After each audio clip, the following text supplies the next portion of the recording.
पहिला यहाँ साइटमा जान्छु, यहाँ डेटाबेसमा टक्क लाएर पहिला एकचोटि रिफ्रेस गर्छु है। यतिका धेरै टेस्ट गर्दा थियो त पहिला हैन। So it is browsing.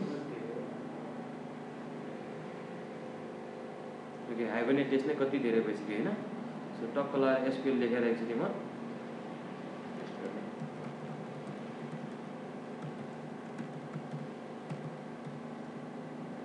ट्रङ्केट गर्ने है। ट्रङ्केट गऱ्यो भने रेकर्ड सबै डिलिट पनि हुन्छ अनि जेरोबाट फर्स्टबाट अटो इन्क्रिमेन्टबाट सुरुदेखि नै हुन्छ के है। डिलिट गऱ्यो भने चाहिँ त्यो अटो इन्क्रिमेन्ट गरेको लास्ट आइडी चाहिँ त्यो पछि राख्छ हैन। सो सुरुदेखि नै हटाउनु पर्छ यहाँ।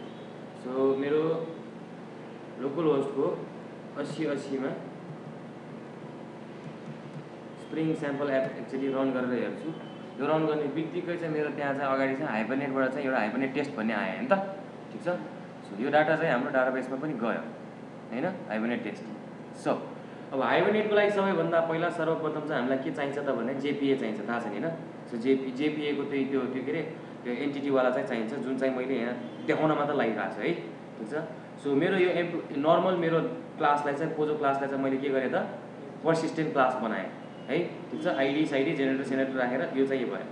यो हामीलाई त गर्न आउँछ हैन। त्यसपछि आएर मैले यहाँ रिसोर्सेस भन्ने एउटा प्याकेज बनाएँ जहाँ चाहिँ हाइबरनेट कन्फिग छ हैन। सो हाइबरनेट कन्फिगमा मैले कसरी गरेँ त भन्दाखेरि न्यू अदर्स गरेर फाइन्ड आउट गर्नु, then you will have a के त हाइबरनेट छ हैन। हाइबरनेटको कन्फिगर विजार्ड भन्ने छ। नेक्स्ट गर्यो, त्यसपछि आएर यहाँ राख्यो, नेक्स्ट गर्यो, अनि त्यसपछि आएर यहाँ डेटाबेस कनेक्सन सोध्छ। यो गरिसकेपछि सबै गरिसकेपछि एउटा के आउँछ कन्फिग फाइल बन्छ, जुन चाहिँ यस्तो छ है। सो कन्फिगमा चाहिँ हाम्रो सोर्समा जाउँ, के कन्फिग छ त भन्दाखेरि यो माइएसक्यूएल डाइलेक्ट, यो ड्राइभर, यो पाथको, यो रुटको पासवर्ड छ भने पासवर्ड हैन। त्यसपछि आएर यो कन्फिग यो म्यापलाई चाहिँ अहिले छोडौँ हैन। त्यसपछि आएर यो के हुन्छ त भन्दाखेरि अब हाम्रो हरेक क्लासको के हुनुपर्छ उसँग म्यापिङ गर्नुपर्छ नि, थाहा छ नि। जेपीमा पनि हामीले म्यापिङ गर्थ्यौँ त, यो टेबलको यो क्लास हो भनेर। सो त्यसको लागि अनि फेरि मैले के गरेँ त रिसोर्सेसमा गएर राइट क्लिक गरेर न्यू गरेर यहाँ चाहिँ म्यापिङ विजार्ड छ, यहाँ छैन भने फेरि त्यही गएर के गरेँ मैले हाइबरनेटमा गएर म्यापिङ विजार्ड गरेँ, नेक्स्ट गरेँ, ठीक छ। सो नेक्स्ट गरेँ, त्यसपछि आएर उसले स्क्यान गर्छ कुन क्लाससँग म्याप गर्ने भने जस्तै इएमपिएल यहाँ भएको मेरो सबै भएभरको आउँछ है यहाँ। सो मेरो चाहिने यो थियो हैन, प्याकेज चाहिँ याद गर्नु, सबै प्रोजेक्टको आउँछ यहाँ चाहिँ हैन। यो चुज गरिसकेपछि त्यहाँबाट कुन चाहिँ टेबलसँग म्याप गर्ने भनेर यहाँ हुन्छ। यो गरिसकेर फिनिस गरिसकेपछि यो बन्छ। सो मेरो चाहिँ यहाँ के गरेँ मैले इम्प्लोइको चाहिँ मेरो म्याप चाहिँ कोसँग रहेछ इम्प्लोइज भन्ने टेबलसँग म्याप गरेको रहेछ। सो यो राखिसकेपछि उसले चाहिँ म्यापिङ चाहिँ यहाँ चाहिँ के गरेर एउटा यो लाइन पनि थपिदिन्छ। सो वेयर इज इट भनेर चाहिँ उसले देखाइदिन्छ, ठिक छ। यति भइसकेपछि अब के गर्नु पर्यो, हाइबरनेटको हाम्रो चाहिँ के अटो वायरिङको कुरा आउँछ नि त हैन। सो अटो वायरिङको कुरा अनुसार एप्लिकेसन कन्टेक्स्टमा गएर मैले के गरेँ, यहाँ चाहिँ जसरी मेरो जेडीबीसी टेम्प्लेट भने जस्तै सेसन फ्याक्ट्री भन्ने हुन्छ उसको, ठिक छ। सेसन फ्याक्ट्री हुन्छ। सेसन फ्याक्ट्रीमा चाहिँ अब यहाँ कोड अलरेडी लेखिसक्यो भएर मैले लेख्नु पर्दैन। So you can copy and paste it है, ठिक छ। सेसन फ्याक्ट्री भन्ने चाहिँ मैले आइडी बनाएँ है, एनोटेसनको लागि है, एनोटेसन ड्रिभनको लागि। सो क्लास चाहिँ कुन युज गरेँ org.springframework.orm.hibernate4.local session factory भन्ने चाहिँ दिन्छ, यो युज गरेँ, ठिक छ। त्यसपछि आएर property name data source reference data source भनेर चाहिँ यो जसरी यहाँ गरेको थियो त्यसरी चाहिँ लिए। त्यसपछि प्रपर्टी नेम चाहिँ एनोटेटेड क्लास भन्ने हुन्छ। एनोटेटेड क्लासमा चाहिँ मेरो कुन क्लासहरू एनोटेसनमा छ भनेर यहाँ चाहिँ त्यो म्यापिङ गरेको चाहिँ त्यो टेबलहरू चाहिँ मैले यहाँ लिस्टिङ गरेको छु हैन। जस्तै फर इक्जाम्पल इम्प्लोइ यो दुनियाँ जति पनि मेरो क्लासहरू छ यहाँ गरेर राख्थे, एन्टिटी क्लासहरू चाहिँ यहाँ डिफाइन गरेँ। पछि अब अटोमेटिकली स्क्यान गर पनि भन्न सकिन्छ हैन, तर अहिलेलाई चाहिँ यो पनि बुझ्नु पर्यो नि त हैन। सो त्यसपछि आएर प्रपर्टी नेम चाहिँ मेरो हाइबरनेट प्रपर्टिज भनेको यो यही नै सोध्छ है उसले, ठिक छ। यही नै HIBR हाइबरनेट प्रपर्टिज भन्छ। यो हाइबरनेट प्रपर्टिज चाहिँ कुन हो भनेर यो प्रपर्टीमा यो लेखेर थ्रेड एसक्यूएल फल्स गर्ने ट्रु गर्ने देखाउने नदेखाउने सबै कुराहरू चाहिँ यहाँ लेख्यो हैन। सो यति गरिसकेपछि यति राखिसकेपछि अब आएर म कहाँ गरेँ डिएओको आइएमपिएलमा गएँ, ठिक छ। किनभने यो मैले के गरेँ सेसन फ्याक्ट्री थियो नि त हैन। सो सेसन फ्याक्ट्रीमा गएर यहाँ चाहिँ हाम्रो अर्को छ अटो वायरिङमा सेसन फ्याक्ट्री भनेको यो क्लास चाहिँ कहाँबाट आउँछ त हाम्रो यो सेसन फ्याक्ट्री org.hibernate.co यो सेसन फ्याक्ट्री भन्ने आउँछ, ठिक छ। सो त्यसपछि आएर मैले इन्सर्टमा गर्दाखेरि सेसन भन्ने हुन्छ, सबै कुराहरू इन्सर्ट अपडेट डिलिट गर्ने सबै कुराहरू उसको चाहिँ सेसनमा हुन्छ है। सो सेसनमा चाहिँ के गरेँ session factory dot open session गरेँ। त्यसपछि आएर ट्रान्ज्याक्सन मैले के गरेँ त बिगिन ट्रान्ज्याक्सन गरेँ। ट्रान्ज्याक्सन पनि मेरो orm.hibernate.transaction हो है, ठिक छ। यहाँ पर्सिस्ट छ सेसन डट पर्सिस्ट भने जस्तै यहाँ अपडेट अरू पनि केही पनि भन्ने पनि छ क्या, ठिक छ। सो पर्सिस्ट डट अपडेट पनि छ क्या यहाँ shaver dot S shaver update भन्ने छ, यो पनि चलाउन मिल्छ है। सो यो गरेर मैले के गरेँ त पर्सिस्ट भनेको चाहिँ पर्सिस्ट एपिआई भयो थाहा छ नि जेपिए को। यसमा चाहिँ यसको चाहिँ के हुन्छ हाइबरनेटमा चाहिँ के छ यो कुरा पनि छ हैन। सो यो भयो। अब गेट अलमा चाहिँ म अब गेट अलमा चेन्जेस गर्छु है त, ठिक छ। गेट अलमा चाहिँ ओके यो सेभर अपडेटले चाहिँ जेपिएको काम गर्ने अपडेट गर्नलाई पनि काम लाग्छ के। जेपिएमा भए मर्ज गर्नु पर्थ्यो नि त, थाहा छ नि त।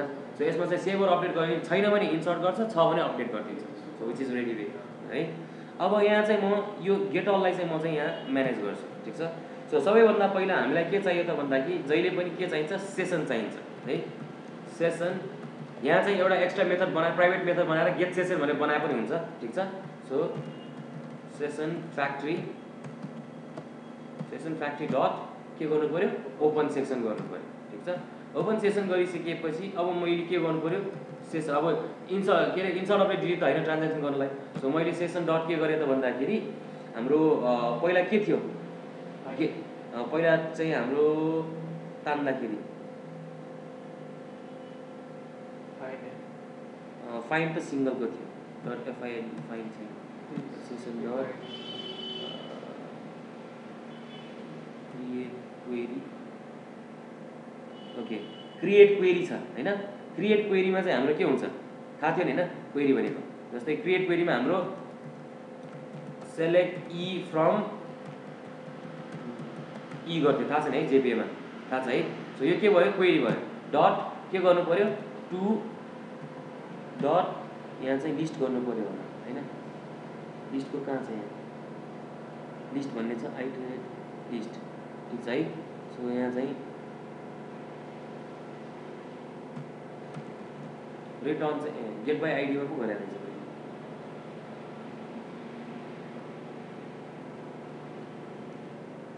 गेट अल कहाँ छ यहाँ छ।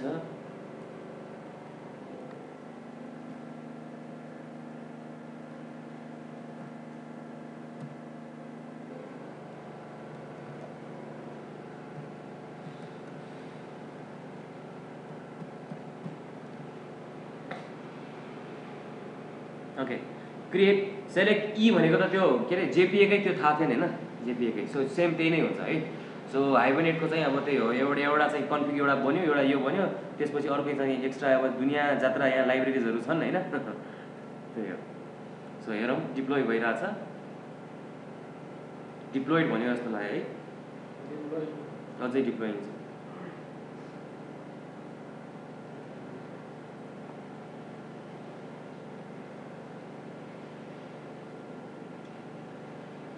सो जेपिए युज गर्ने बित्तिकै तलको यो सेलेक्ट एस्ट्रिक भने कुनै रो म्यापर सो म्यापर लेख्न नपर्ने भयो यहाँ है which is really cool no.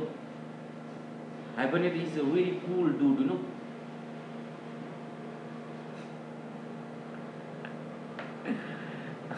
Hibernate is a really cool dude you know dude what's up dude. Okay so यहाँ गएर मैले F5 गरौँ दुईटा रेकर्ड आयो भने त ठिकै छ पाएन हैन। So dude just worked right okay. So that means that's it hibernate. अनि गेट बाई आइडीमा त्यही फाइन्डको ठाउँमा तिमीले के गर्नु पर्यो यहाँ चाहिँ अब जस्तै गरौँ पेस्ट गरेर मैले हैन। So session dot by ID रहेछ देख्यो है हैन। बाई आइडी यहाँ रहेछ खोजौँ बाई नेचुरल आइडी भी के हो यो नेचुरल सेचुरल यहाँ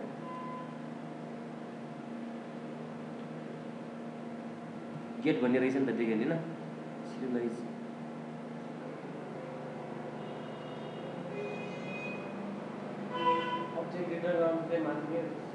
अब्जेक्टको अनुसार त यही गेट नै जस्तो लाग्यो मलाई हैन। यिनीहरू रिटर्न गर्ने अनुसार त अब सिरियलाइजेबल भनिरहेछ यहाँ हैन। अब प्यारामिटर पास गर्नुपर्ने सिरियलाइजेबल छ। अब कुन चाहिँ अब यहाँ टक्क लगाएर यहाँ एक्चुअली हाम्रोमा पनि यहाँ यसो गुगल भन्ने चिज राखेका छौँ नि त हामी पनि हैन यस्तो जाने हैन। टक्क लगाएर फाइन्ड बाई आइडी इक्जाम्पल पुरैसिद्धियो जे आउँछ कापी पेस्ट गरिदिने पुरैसिद्धियो हैन। ओके सो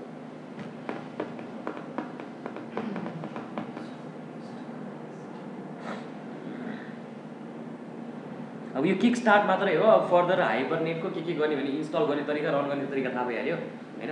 सो यति गरिसकेपछि त झकास भइहाल्यो नि। एउटा प्रब्लम चाहिँ त्यो सर्चमा आइरहेको छ कि जस्तो कस्तो सर्चबाट चाहिँ सबै सर्च गर्नुपर्ने हो नि। त्यो चाहिँ अब नेम क्वेरी बनाउने भने कुन फिल्डहरू राख्ने भनेर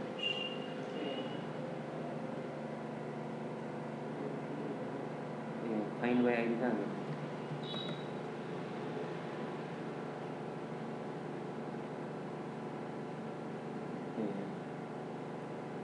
हाइब्रिड एचक्यूएलमा लिमिटेसन टेस्ट डाटा भन्यो युटिलिटी void फर इच, यो हामीलाई चाहियो होइन नि त।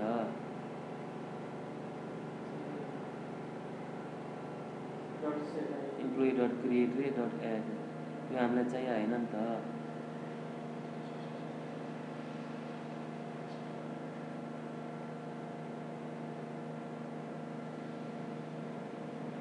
यो मोरले दिएको इक्जाम्पल हामीलाई चाहिएन।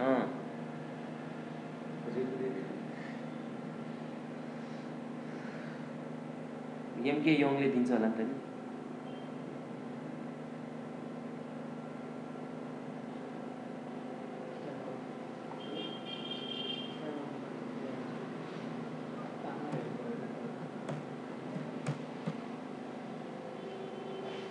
अब मलाई जहाँसम्म लाग्छ बाई आइडी नै जस्तो लाग्छ होइन। अब के को बाई आइडी त अब होइन, उसले रिटर्न त आइडेन्टिफायर लोड एक्सेस नि त, नेचुरल आइडी लोड एक्सेस के हो यो? अब्जेक्ट त अब्जेक्टै होला नै हो, किन रिटर्न गर्नु है। यो स्ट्रिङ क्लास टाइप छ, यो गरेर मैले employee employee डट क्लास, अनि त्यसपछि आएर सिरियलाइजेबलमा कमामा के छ, सिरियलाइजेबल चाहिँ के पास गर्ने।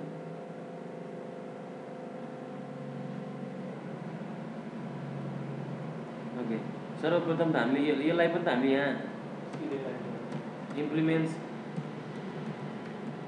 यो त गर्नुपर्छ नि त होइन। यो नगरे त हुँदैन।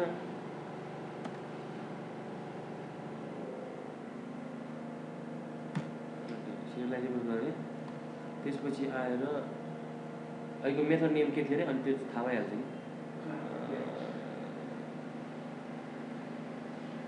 HIBR हाइबरनेट नाइबर method session get.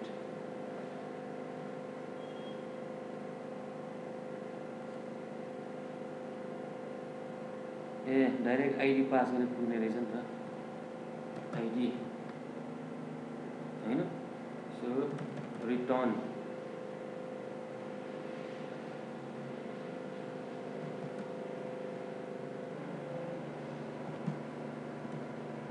Get by आइडीको इम्प्लिमेन्टेसन त यहाँ गर्नु पऱ्यो नि त कतै होइन। डिफल्ट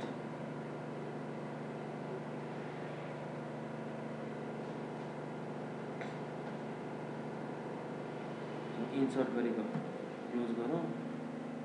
इम्प्लोइजमा गेट बाई आइडीमा इएमपी छ, इएमपीको यहाँ 2 गरेको छ हामीले होइन। सो 2 त रेकर्ड बसेको छैन होला, के छ? I don't think so. Sorry यो हिसाबले अब भयो भने त्यहाँ चाहिँ इएमपी पनि आउनुपर्छ होला। सो इएमपीको लागि हामीले के गरेको छ, यहाँ के छ, किन चाहिँ यहाँ एरर देखायो?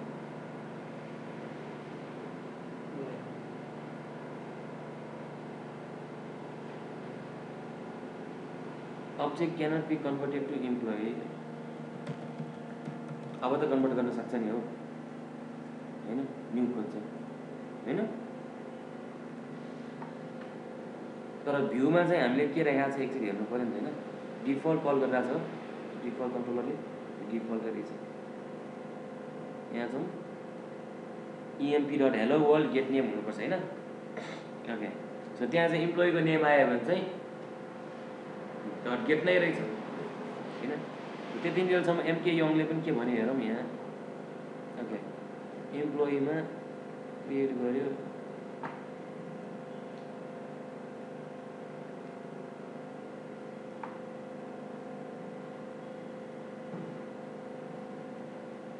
ए डट गेट नै रहेछ नि त यही त क्या so it should work I guess hello world Hibernate test भनेर आउनुपर्छ है रिफ्रेस गरौँ 2 को मैले तानेको छु नि होइन टरन टरन टन टरन आयो होइन ओके अब डाटाबेसमा नआएको हो कि भनेर एक्चुअली मैले चाहिँ यहाँ टेस्ट गरेको थिएँ होइन get find by ID test हजुर ओके गुड ल द्याट्स इट सो यो भिडियोमा कहाँ के हाल्नुपर्छ सबै देखाइसकेको छु मैले so I wish you all the best 15 मिनट्समा हाइबरनेट र उसको